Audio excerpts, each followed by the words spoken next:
Ready for my close-up, Mr. DeMille? With the wind, your hair in the wind. My hair just blowing in the breeze. All right, well, here we go, guys. The back half is done. Sill plates are in. It's formed, it's glued.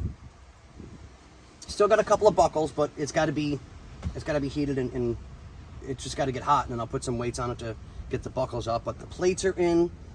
We didn't cut it too short. We're good. It's coming out nice. The weights are up front because that's glued, so I want that to stay in place. So everything's been tucked back into place. Screw heads are cleaned because I can't find those to replace them. So I was able to get them cleaned up enough, thank God. We'll let Burnsy film that real quick for me. So your car got a little bit ahead. Pow! But yeah, we're gonna work on the front. So I need that to dry first so I can put the seatbelt holders in, so the seatbelt to be in.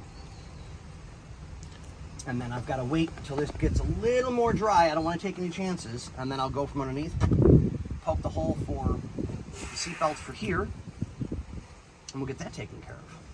But now it's just kind of focusing on the front because that's a lot of cutting, like a lot of cutting.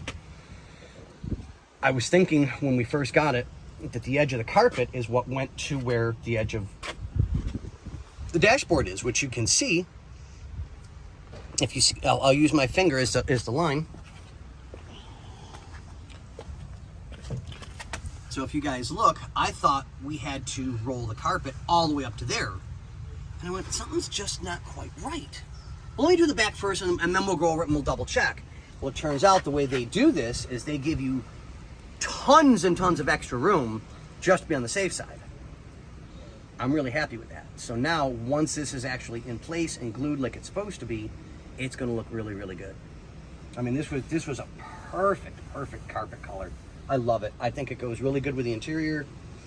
You know, with all the paneling and stuff that we fixed and redone and repainted and polished the chrome up, it's really, really going to pop. It's going to look so nice. So, but yeah, we're getting there. Just a little bit at a time. So, but on that note, guys, we will let you go.